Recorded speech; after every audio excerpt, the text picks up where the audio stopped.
Assalomu alaykum, hurmatli kanalimiz obunachilari va qadrli tomoshabinlar.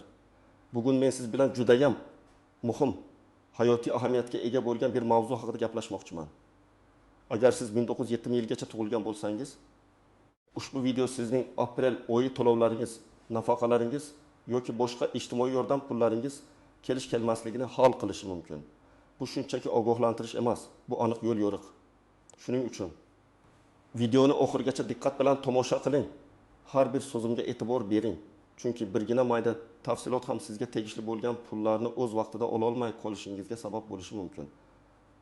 Hozirgi lahzada shu muhim ma'lumotlarni eshitishdan oldin kanalimizga obuna bo'lishni va videoga like bosishni unutmang. Bu bizga kelgusida ham siz uchun foydali ma'lumotlarni tayyorlashda katta yordam beradi. Muammoning o'zagi. Avval qanday edi va hozir nima o'zgardi?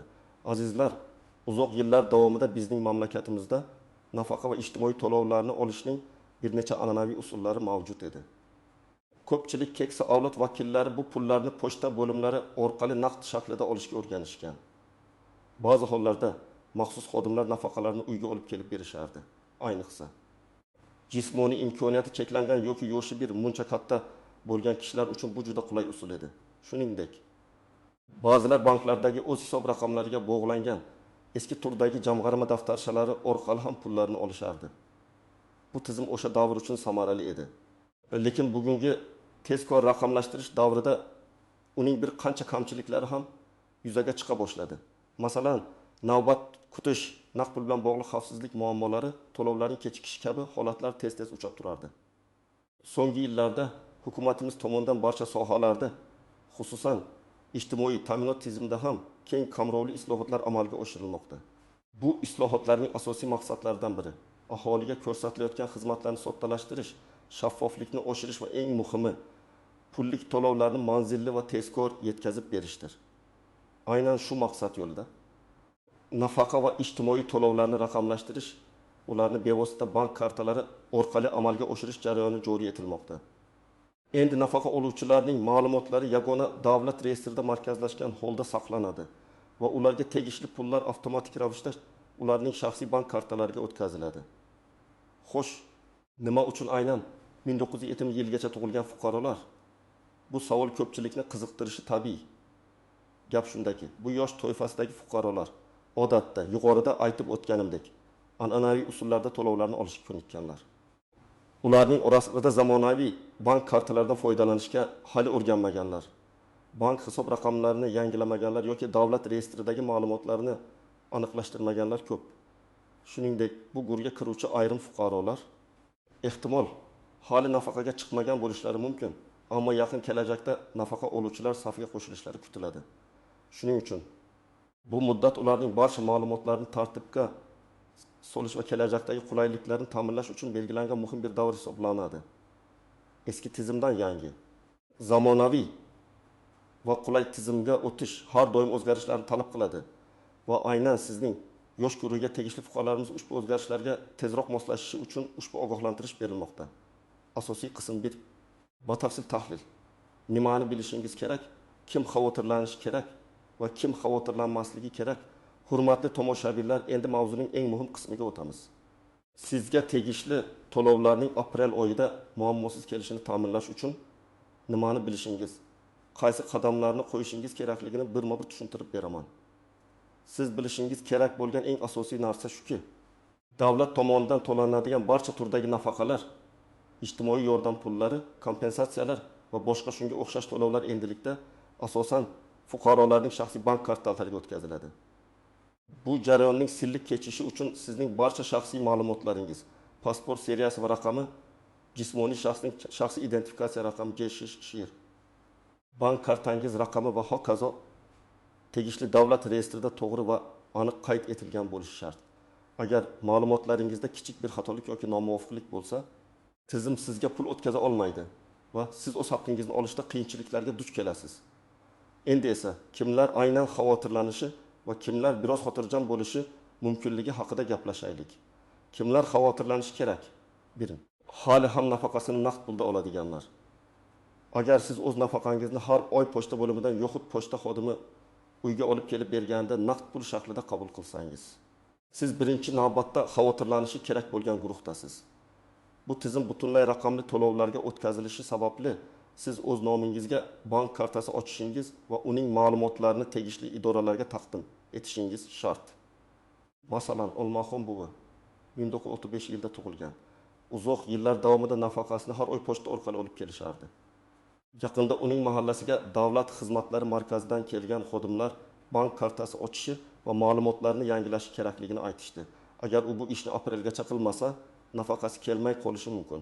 Uning asosiy muammosi bankka borishga va karta ochishga o'rganmagani va buni qanday qilishni bilmasligi edi. Eski yoki muddat o'tgan bank kartasi egalari, agar sizda bank kartasi bor, lekin u anchadan beri ishlatilmagan bo'lsa, uning muddati o'tib ketgan bo'lishi mumkin.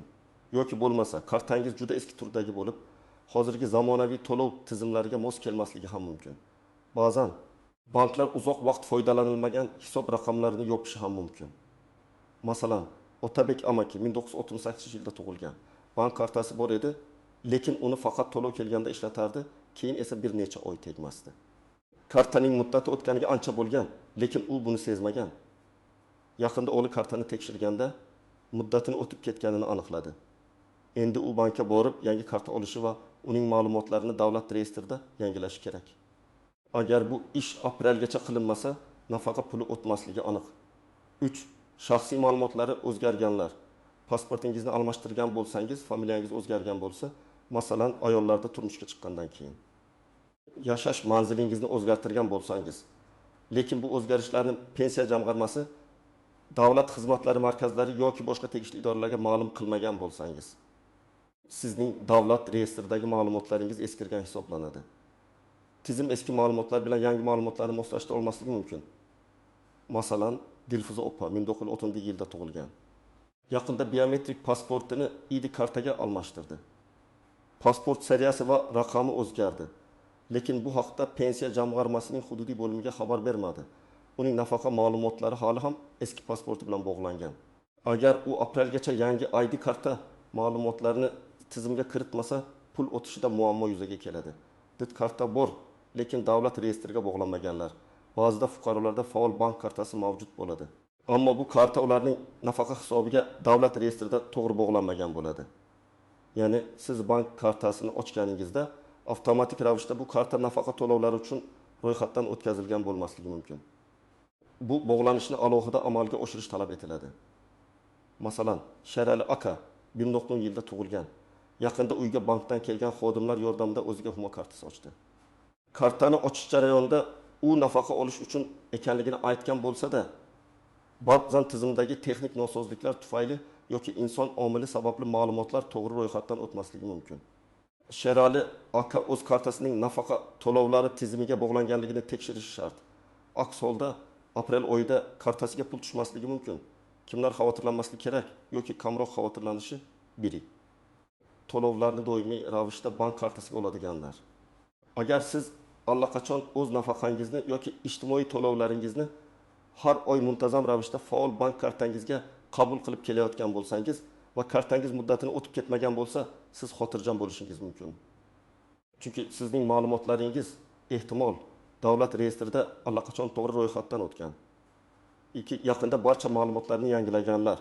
Agar siz yaqinda pasportingizni almashtirgan bo'lsangiz, turar joyingizni o'zgartirgan bo'lsangiz va bu o'zgarishlarni darhol tegishli davlat idoralariga, pensiya jamg'armasi, davlat xizmatlari markazlari va hokazo xabar qilib ma'lumotlaringizni yangilagan bo'lsangiz, siz ham xavotirlanishga hojat yo'q.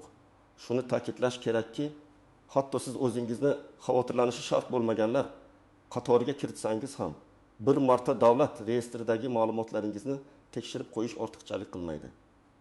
Axir, ortiqcha ehtiyotkorlik hech qachon zarar qilmaydi. Siz har doim o'z pulingiz kelishiga buyuk burinsa amin bo'lishingiz kerak. Asosiy qism 2. Qoidalardan istisnolar, tuzoqlar va noaniq nuanslar endi esa aziz do'stlar. Ba'zi bir istisnolar, ehtiyot bo'lishingiz kerak bo'lgan tuzoqlar va ko'pchilik e'tibor bermaydigan noaniq jihatlar haqida gaplashamiz. Bu ma'lumotlar sizni kutilmagan muammolardan himoya qilishga yordam beradi. Qoidalardan istisnolar. 1. Jismoniy imkoniyati cheklangan va yotoqda yotgan fuqarolar. Davlatimiz albatta barcha fuqarolarimizga g'amxo'rlik qiladi. Agar fuqaro sog'lig'i sababli, masalan, yotoqda yotgan bo'lsa, og'ir kasalligi bo'lsa, bankka borib karta ocha olmasa yoki kartadan foydalana olmasa, u uchun istisnolar mavjud. Bunday hollarda nafaqani uyga olib kelib berish yoki yaqin qarindoshi vasiy. Homiy orqali olish tartibi saqlanib qolishi mumkin. Biroq bu shunchaki meni ahvolim og'ir deb aytish bilan emas, balki maxsus tibbiy ma'lumotnoma va tegishli hujjatlar asosida rasmiylashtiriladi. Buning uchun siz pensiya jamg'armasining hududiy bo'limiga yoki mahalla faollari orqali murojaat qilishingiz kerak bo'ladi. 2. Chekka va olis hududlar. Ba'zi chekka qishloqlar va olis aholi punktlarida bank infratuzilmasi yetarli darajada rivojlanmagan bo'lishi mumkin. Bunday hollarda vaqtincha eski to'lov usullari, masalan, pochta orqali naqd pul saqlanib qolishi mumkin. Ammo bu holat ham vaqtincha bo'lib, tez orada barcha hududlarda zamonaviy to'lov usullari joriy etilishi rejalashtirilgan. Sizning yashash joyingizdagi aniq holatni pensiya jamg'armasi yoki mahalla idorasidan aniqlashtirishingiz lozim. Tuzoqlar va ulardan qanday saqlanish kerak? 1. Firibgarlar. Bu eng katta tuzoq. Raqamli to'lovlarga o'tish jarayonidan firibgarlar o'z manfaatlari yo'lida foydalanishga urinishlari mumkin. Ular sizga telefon qilib, bank xodimi, pensiya jamg'armasi vakili yoki davlat xizmatlari markazi xodimi deb o'zlarini tanishtirib, kartangizni yangilash kerak, pul kelmayapti yoki ma'lumotlaringizni tasdiqlash kerak. Kabi bahonalar bilan kartangizning PIN kodi, to'liq raqami, CVB kodi yoki SMS orqali kelgan tasdiqlash kodini so'rashlari mumkin. İzalab qo'ling. Hech qachon hech bir davlat idorasi yoki bank xodimi telefon orqali sizdan kartangizning PIN kodini, to'liq raqamini yoki SMS kodlarini so'ramaydi. Bunday qo'ng'iroqlarga javob bermang. Hech qanday ma'lumot bermang. Agar shubhali holat yuzaga kelsa, darhol bankning ishonch telefoniga yoki ichki ishlar organlariga murojaat qiling. 2. Muddati o'tgan kartalar. Ko'pchilik o'z bank kartasining amal qilish muddatiga e'tibor bermaydi. Kartaning old tomonida kichik harflar bilan yozilgan MMYG ko'rinishidagi sana uning amal qilish muddatidir. Masalan, 2025 bu 2025 yil dekabr oyigacha amal qiladi degani. Agar kartangizning muddati tugagan bo'lsa, u orqali pul qabul qila olmaysiz. Zudlik bilan bankka murojaat qilib, yangi karta olishingiz shart. O'tit, faol bo'lmagan hisob raqamlari. Ba'zi banklar uzoq vaqt davomida harakatlanmagan, pul kirim chiqim qilinmagan hisob raqamlarini avtomatik ravishda blokirovka qilishi yoki yopishi mumkin. Agar sizda shu ahvoldagi karta bo'lsa, bankka murojaat qilib hisobingizni qayta faollashtirishingiz yoki yangi karta ochishingiz kerak. 4. Noto'g'ri shaxsiy ma'lumotlar. Bu eng ko'p uchraydigan muammolardan biri.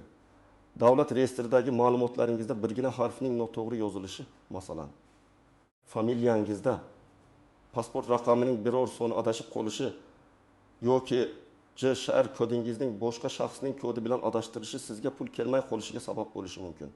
Har doim barcha ma'lumotlaringizning birma-bir to'g'ri ekanligiga ishonch hosil qiling. Noaniq nuanslar. 1. Davlat reyestri tushunchasi. Ko'pchilik davlat reyestri deganda biron bir jismoniy kitobni yoki ma'lumotlar arxivini tasavvur qiladi. Aslida bu markazlashgan raqamli ma'lumotlar bazasi hisoblanadi.